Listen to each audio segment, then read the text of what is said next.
پیارے ناظرین کرام، السلام علیکم ورحمۃ اللہ تعالی وبرکاتہ۔ میں آج آپ کی خدمت میں بڑی ہی خوبصورت ویڈیو لے کر کے حاضر ہوا ہوں۔ آپ سے میری گزارش ہے کہ ویڈیو کو آخر تک ضرور دیکھیں اور چینل کو سبسکرائب کریں اور ساتھ ہی گھنٹی کا بٹن بھی دبا دیں تاکہ ہر نئی آنے والی ویڈیو آپ تک پہنچتی رہے۔ آج کی ویڈیو میں ایک دوڑنے والے پتھر کا میں ذکر کرنے کے لیے جا رہا ہوں۔ یہ 1 ہاتھ لمبا 1 ہاتھ چوڑا چوکور پتھر تھا جو ہمیشہ حضرت موسیٰ علیہ السلام کے جھولے میں رہتا تھا۔ اس مبارک پتھر کے ذریعے حضرت موسیٰ علیہ السلام کے 2 معجزات کا ظہور ہوا جن کا تذکرہ قرآن مجید میں بیان کیا گیا ہے۔ اس پتھر کا پہلا عجیب کارنامہ جو در حقیقت حضرت موسیٰ علیہ السلام کا معجزہ تھا وہ اس پتھر کی دانش مندانہ لمبی دوڑ ہے اور یہی معجزہ اس پتھر کے ملنے کی تاریخ ہے۔ اس کا مفصل واقعہ یہ ہے کہ بنی اسرائیل کا یہ عام دستور تھا کہ وہ بالکل ننگے بدن ہو کر مجمع عام میں غسل کیا کرتے تھے، مگر حضرت موسیٰ علیہ السلام اسی قوم کے ایک فرد تھے اور اسی ماحول میں پلے بڑے تھے، لیکن خداوند قدوس نے ان کو نبوت و رسالت کی عظمتوں سے سرفراز فرمایا تھا۔ اس لیے آپ کی عظمت نبوت بھلا اس حیا سوز بے غیرتی کو کب گوارا کر سکتی تھی؟ آپ بنی اسرائیل کی اس بے حیائی سے سخت نالاں اور انتہائی بیزار تھے، اس لیے آپ ہمیشہ یا تو تنہائی میں یا تیبند پہن کر غسل فرمایا کرتے تھے۔ بنی اسرائیل نے جب یہ دیکھا کہ آپ کبھی بھی ننگے ہو کر غسل نہیں فرماتے تو ظالموں نے آپ پر بہتان لگا دیا کہ آپ کے بدن کے اندرونی حصے میں یا تو برس کا سفید داغ یا کوئی ایسا عیب ضرور ہے کہ جس کو چھپانے کے لیے یہ کبھی برہنہ نہیں ہوتے، اور ظالموں نے اس تہمت کا اس قدر اعلان اور چرچا کیا کہ ہر کوچہ و بازار میں اس کا پروپیگنڈا پھیل گیا۔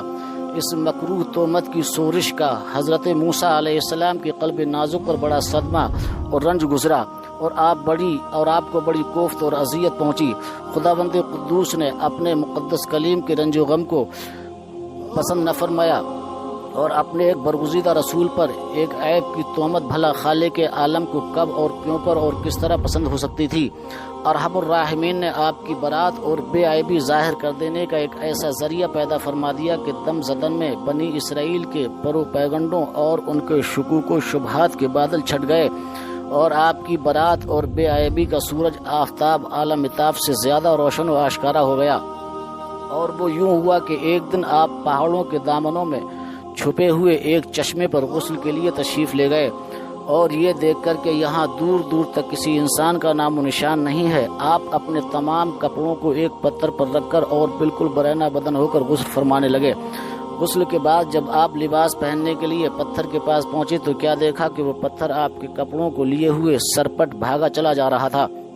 یہ دیکھ کر حضرت موسیٰ علیہ السلام بھی اس پتھر کے پیچھے پیچھے دوڑنے لگے اور پتھر آپ کے آگے آگے بھاگتا جا رہا تھا، یہاں تک کہ شہر کی بڑی بڑی سڑکوں سے گزرتا ہوا گلی کوچوں میں پہنچ گیا، اور آپ بھی برہنہ بدن ہونے کی حالت میں برابر پتھر کو دوڑاتے چلے گئے۔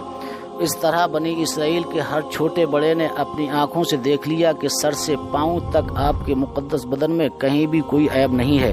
بلکہ آپ کے جسم اقدس کا ہر حصہ حسن و جمال میں اس قدر نقطۂ کمال کو پہنچا ہوا ہے کہ عام انسانوں میں اس کی مثال تقریباً محال ہے۔ چنانچہ بنی اسرائیل کے ہر فرد کی زبان پر یہی جملہ تھا، یعنی خدا کی قسم موسیٰ بالکل ہی بے عیب ہیں۔